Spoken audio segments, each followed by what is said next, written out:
Ok. Boa noite a todos. Eu sou Leda Tenório da Mota. Queria agradecer à CPFL e o Jorge Forbes pelo convite para participar desse lançamento. Bom, e como eu sou, junto com o que aparece como informação sobre a minha pessoa no convite do evento, uma resenhadora de livros, é uma das coisas que eu mais faço hoje em dia, me ocorreu que o que poderia ser útil aqui essa noite seria fazer uma espécie de resenha, sabe? De inconsciente e responsabilidade, mas não temam, muito sucinta, econômica.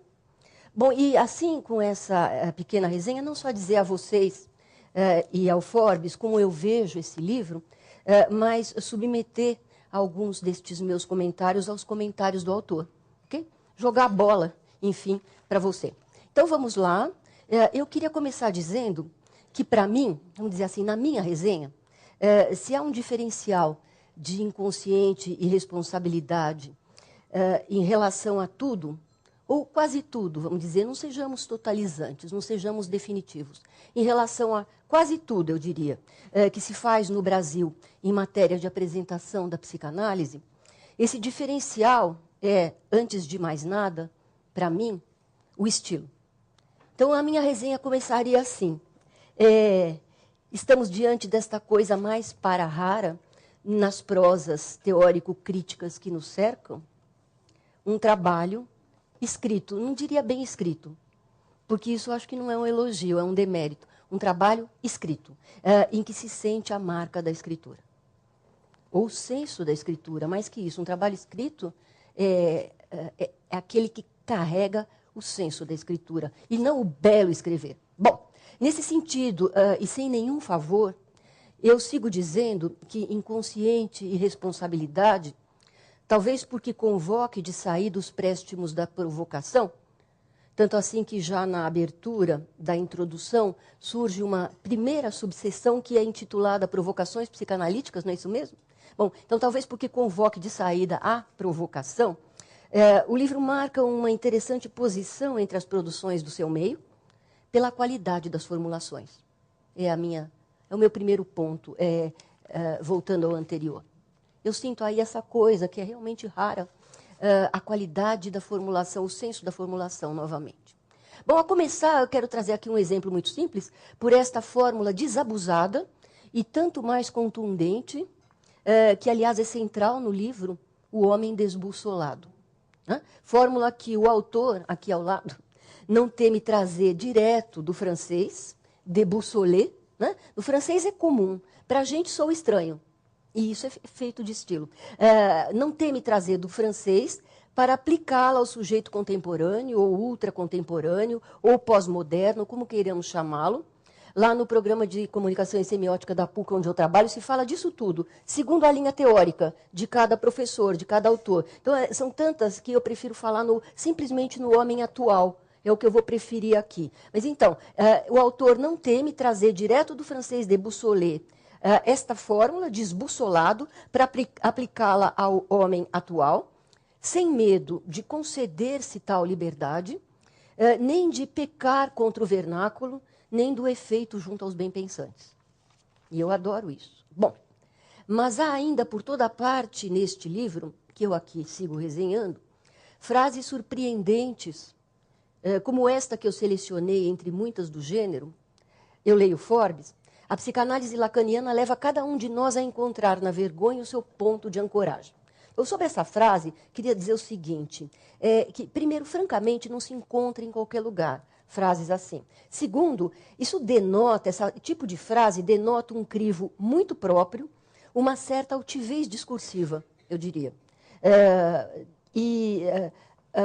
Assim como o próprio título do livro, Inconsciente e Responsabilidade, onde não é nada, inconsciente vem antes, quando geralmente o que nós encontramos são títulos mais enfatuados, assim, moral e psicanálise, ou ética e psicanálise, sobre ética e psicanálise, onde ética vem antes, delimitando as hierarquias, penso eu, de algum modo, e submetendo a psicanálise a um outro discurso que não o seu, ou fazendo-a ser falada por outras áreas.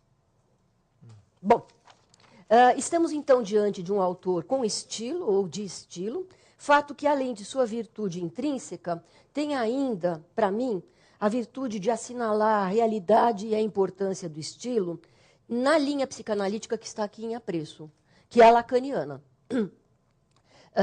Que está aqui em apreço e em balanço perante as questões do mundo atual, né? Já que essa linha, a lacaniana, foi inteiramente conduzida e entregue, como muitos sabem, se não certamente todos, dentro de um discurso talhado. Na verdade, eu diria, dentro do mais talhado dos discursos. Fosse ele escrito ou oral, e geralmente era oral, né? E mais interessante ainda, porque era talhado, sendo oral. Então, eu acho que é uma homenagem à linha, mas que isso é uma sintonia com a linha. O Lacan era um sujeito atento ao significante e que pedia atenção ao significante. Aliás, que ressinalizou a psicanálise lacaniana às custas de algumas ressignificações e reformulações, muitas delas servidas da palavra significante.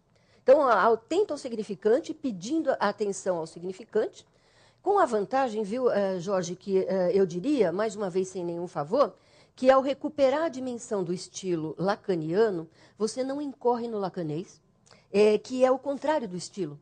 Eu tenho escrito isso em alguns artigos meus sobre o lacanês. É o contrário do estilo, porque o lacanês é a ausência do autor. Não é mesmo? Continuando. Para ir depressa, eu fico só nesses exemplos refrescantes. Nem preciso, né? Então, também não quero passar aqui um tempão resenhando. Eu tenho várias perguntas para você, como você sabe. Não preciso fazer todos. Eu imagino que haverá outras tantas da parte do auditório, mas eu vou sim. Então, me dá aqui mais um certo tempo e vou dizer, caminhando, que são esses os exemplos que eu escolhi trazer e que eu chamo de refrescantes, porque realmente isso traz uma injeção de frescor para os textos sobre psicanálise que saem por aí, que eu conheço. Fico nesses exemplos e passo a um segundo ponto da minha resenha, que é o seguinte ponto.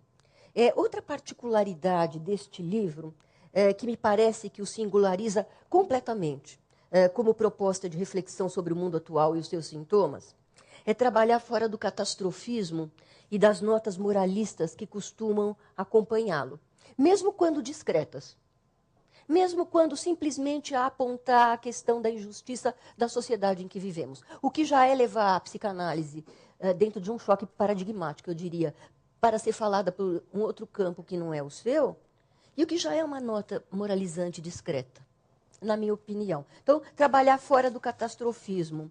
Assim, outra surpresa que este livro nos reserva é que, se era de se esperar de alguém que está tratando do mundo desbussolado, aqui definido como sendo aquele em que desapareceram os grandes valores verticais profundos do passado e se estabeleceram laços horizontalizados, é uma expressão sua, construídos sobre as ruínas da autoridade, é isso, não é? Se era de se esperar de alguém que está falando desse mundo e seus sintomas, né? Desde a psicanálise, e, portanto, a possibilidade ou a esperança de uma certa cura, entre aspas, que essa pessoa levantasse um testemunho contra o presente, o que temos é uma ironização das denúncias do pandemônio,